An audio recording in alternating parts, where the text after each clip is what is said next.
Supreme court మరొక high court ఒక తీర్పు ఇచ్చింది. ఆ తీర్పుకు సంబంధించి ఆ ఇంప్లికేషన్స్ ఎలా ఉంటాయి, వాటిని అమలు చేస్తే ఎలాంటి చిక్కులు వస్తాయి అనే దాని మీద ఈ వీడియో చేస్తుంది. కర్ణాటక సంబంధించి విజయనగర జిల్లా హుబ్బళ్ళి ప్రాంతంలో కాంచన అనే ఒక లేడీ ఉంది. కాంచన ఏమో పేరు మార్చారేమో తెలీదు. ఈ దినపత్రికల్లోనే చదివా. ఆవిడ పోలీస్ స్టేషన్లో కంప్లైంట్ ఇచ్చింది. ఏమని ఇచ్చిందయ్యా అంటే, తన భర్త తనకు మత్తుమంది ఇచ్చి లేదంటే నిద్రమాత్రలు ఇచ్చేసి హాయిగా జోల కొట్టి జోపాడి ఆ తర్వాత క్యాం అంటూ ఇతర మహిళలతో చాటింగ్ వీడియో కాల్స్ చేసి ఎంజాయ్ చేస్తున్నాడట. అక్కడతో ఆగిపోలా, ఇంటికి పిలిపించుకొని మరీ కులుకట. దీని మీద ఆవిడ ప్రశ్నిస్తే నా ఇష్టం, ఏం చేస్తావు నువ్వు అన్నట్టు మాట్లాడుతున్నాడట. దీని మీద పోలీస్ స్టేషన్లో కేసు పెట్టి మరి గౌరవనీయులైనటువంటి కోర్టు వారు ఏమని సెలవిచ్చారు, పెళ్ళైనా సరే మరొక మహిళతో సహజీవనం చేయటం నేరం కిందకి రాదు అన్నారు. నైతికమా అనైతికమా కాదు, ఇక్కడ నేరం కిందకి రాదు అన్నారు. మరి ఈ కేసులో పోలీసులు ఎలా ముందుకెళ్తారు? కౌన్సిలింగ్ ఇచ్చి పంపిస్తారు, అంతే కదా. ఆ తీర్పుని ఇక్కడ అన్వయిస్తే ఈ మహిళకి ఏం దక్కుతుంది? భోరున మరి విలపించడం తప్పితే. దీనికి నైతికంగా జవాబు చెప్పాలి అంటే ఈవిడ కూడా చాట్ చేస్తూ ఇంకెవరినైనా పిలిపించుకుంటే సరిపోతుంది అనే ఒక వితండవాదంతో కూడినటువంటి కౌంటర్ యాక్షన్ బిగిన్ చేయొచ్చు. బట్ అది అంతిమంగా ఎవరి మీద పడుతుంది? పిల్లకాయల మీదే కదా. మరి ఇలాంటి తీర్పులు ఎలా ఇస్తారు కోర్టు వారు? నువ్వు కేసు టు కేసు చూడాల్సిన విషయాన్ని పెద్ద అక్షరాలతో వీళ్ళు పబ్లిష్ చేస్తారు. ముఖ్యంగా ఇక్కడ రసిక శిఖామణుల చేత నడపబడుతున్నటువంటి దినపత్రికలు అయితే ఉన్నాయి కదా, వాళ్ళైతే ఇలాంటివి పెద్దగా పెట్టడమే కాకుండా ఇంకా పెద్ద డిస్కషన్లు కూడా పెడతారు. ఎందుకంటే వాళ్ళ వ్యక్తిగత జీవితాన్ని ఎవడన్నా ప్రశ్నించకుండా ఉండటానికి ఇలాంటివి వేస్తారు. మీరు అనుకుంటారు సడన్గా ఇదేంటి వీటి మీద చర్చ పెడుతున్నారు ఏంటి, ఎందుకంటే దాని వెనక ఇలాంటి ఉద్దేశాలు ఉంటాయి. నా జీవితాన్ని ప్రశ్నించడానికి నువ్వెవడి, కుటుంబ సభ్యులకు కూడా ఏం పని ఉంది, కోర్టే చెప్పింది తెలుసా ఇది తప్పు కాదని అని ఒక వాదన బ్యాక్గ్రౌండ్ ప్రిపేర్ చేసుకోవడానికి కూడా డిస్కషన్లు పెట్టిస్తుంటారు. మీరు అనుకుంటారు ఇంత స్థాయికి వెళ్తారా అని. వెళ్తారు. అది పైకి అనుకోండి, దిగజారుతాం అనుకోండి.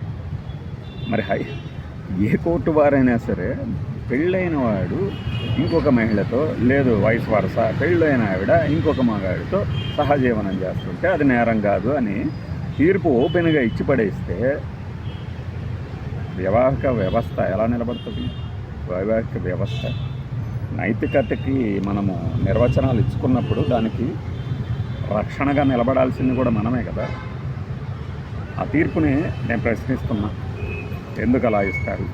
ఇప్పుడు ఇలాంటి కేసుల్ని పోలీసులు ఎలా ట్రీట్ చేయాలి? ఏ సెక్షన్ కింద పెట్టాలి అంటే ఇంకేదో వెతుక్కొని ఏదో పలానా సెక్షన్ కింద పెట్టి 4 బాధి పంపిస్తే దారికి వస్తాడు కదా. బుద్ధి మారదు కదా. ఈ వితండ వేదాంతంతో అసలు బుద్ధి మారాలండి అని కూడా మనం వదిలేయడానికి లేదు. నీతులు చెప్పేవాడు అందరూ కరెక్ట్గా ఉంటారా అది లేదా అనేది పక్కన పెట్టండి. బట్ మనము చట్టం అనేది ఒకటి ఉన్నది, శిక్షిస్తుంది అనే భయం కూడా తీసేస్తే మనము ఇలాంటి వాటికి అడ్డుకట్ట ఎలా వేయగలము? ఈ కాంచనకైంది, ఇంకొక సులోచనకు అవుతుంది, లేకపోతే ఇంకొకళ్ళకి అవుతుంది, లేకపోతే ఇంకో అప్పారావు గారికి అవుతుంది, ఇంకో సుబ్బారావు గారికి అవుతుంది.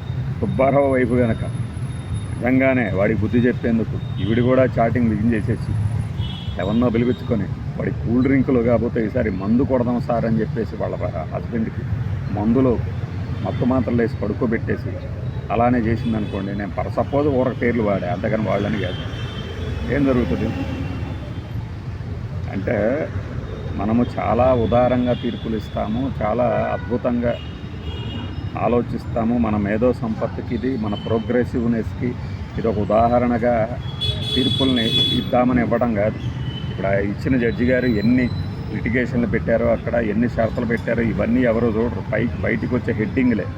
వీళ్ళకి బాధ్యత ఉండక్కర్లేదా?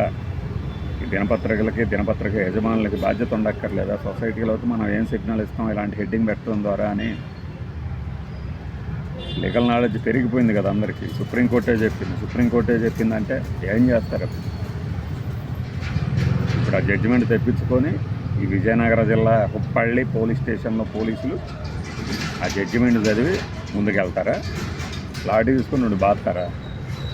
ఇది ఆలోచించాలి కదా. లేకపోతే ఏమవుతుంది, అందరికీ తెలిసేదే, అందరూ చెప్పేదే. అన్రెస్ట్, వైవాహిక వ్యవస్థ దెబ్బతింటుంది. ఇప్పటికే దెబ్బతినిపోతుంది. వాడు చెప్పింది ఇది ఎందు, ఇది చెప్పేది వాడు ఎనడు. మధ్యలో పిల్లల మీద పడి ఆడవటం, సిగ్గు ఎగ్గు లేకుండా. బాధ్యత లేనప్పుడు బడూన్ డాష్ రకాలే తయారైతుంది. అంతకు మించి ఇప్పుడు పెళ్ళి అనేది ఏంటి? ఒక రక్షణ ఇచ్చే వ్యవస్థ కదా. అది కాకుండా గిళ్ళి అంటున్నాడంటే ఏమనాలి? దానికి మళ్ళీ పర్వాలేదు, ఇదేమి నేరం కాదు అంటారా? నేరం కాకపోతే నిర్వచనాన్ని మార్చాలి కదా.